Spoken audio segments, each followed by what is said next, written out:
The snow fell gently over the small town of Maplewood, blanketing its streets and rooftops in a soft, sparkling white. Strings of colorful lights glimmered in shop windows, and the faint hum of carol. The town looked just as she remembered it, quaint, charming, and entirely too nostalgic for her liking. She sighed, glancing at the itinerary on her phone. Her company had sent her here to close a deal. The bakery's owner, Tom Harrison, had been reluctant to sell, and Sarah was tasked with changing his mind. As she wheeled her suitcase down Main Street, her eyes were drawn to the bakery. Its windows, shaking off the memories, she stepped into the bakery. The smell of cinnamon and nutmeg enveloped her, and she was greeted by the sight of Tom, a tall man with kind eyes and flour-dusted hands, haranguing. "I heard someone from the city was coming to talk business. Didn't expect it to be you." Before Sarah could respond, a group of children burst through the door, their laughter filling the room. Tomger. It was an old letter,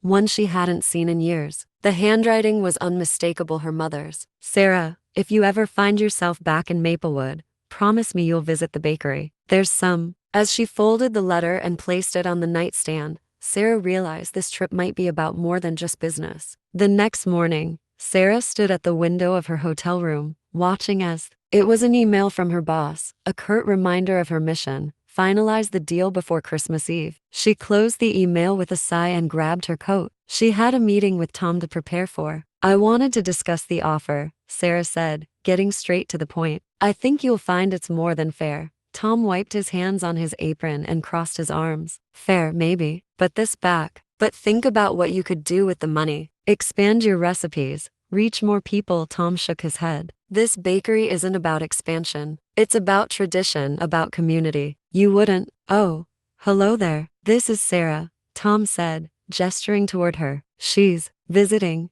The woman beamed. "You must come to the festival tonight. It's the highlight of the season." Sarah started to deck. That evening, Sarah found herself walking toward the town square, her breath clouding in the frosty air. The festival was in full swing, with twinkling lights strung across the trees and booths off. "Glad you made it," he said, handing her a cup of cocoa. Sarah took a sip, the warmth spreading through her hands and chest. "This is nice," she admitted. "Nice," Tom chuckled. "This is the heart of." But as the night wore on, her mind drifted back to the letter. What had her mother meant? What was it about the bakery that she had wanted Sarah to find? Standing under the glow of the Christmas light, she arrived at the bakery just as the first light of dawn illuminated the snow-covered streets. Tom was already inside, kneading dough at the counter. He looked up, surprised to see her. "You're up." The morning passed in a flurry of activity. Sarah learned how to roll out cookie dough, pipe frosting onto cakes, and package loaves of bread with ribbons and tags. She fumbled at first,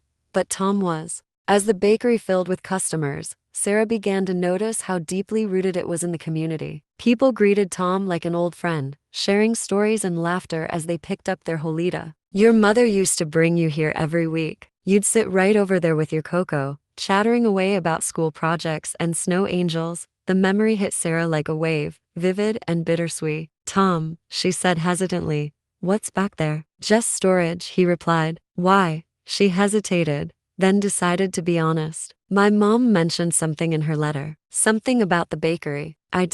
Inside was a tattered recipe book, its pages filled with handwritten notes and sketches. On the first page, her mother's name was scrawled in elegant cursive. Tom crouched beside her, his brow furrowed. Flipping through the book, Sarah found a page marked with a star. The recipe was for a holiday cake, one she didn't recognize. Beside it, her mother had written a note, "For Sarah, a piece of our he." For the first time in years, Sarah felt a sense of purpose. This wasn't just about the bakery or the deal. It was about finding her way back to the things that truly mattered. The hours passed Sarah measured ingredients carefully, following her mother's handwritten notes. Tom guided her through the trickier steps, offering tips from years of experience. As the cake baked, the warm, sweet air, she had a way of bringing people together. "Kind of like this cake will, I think." When the cake was finally ready, Sarah placed it on the counter and carefully poured the glaze over the top. "The finesse. It's a reminder of what this place means, what it stood for to my mom. I think I forgot that somewhere along the way." As the afternoon gave way to evening,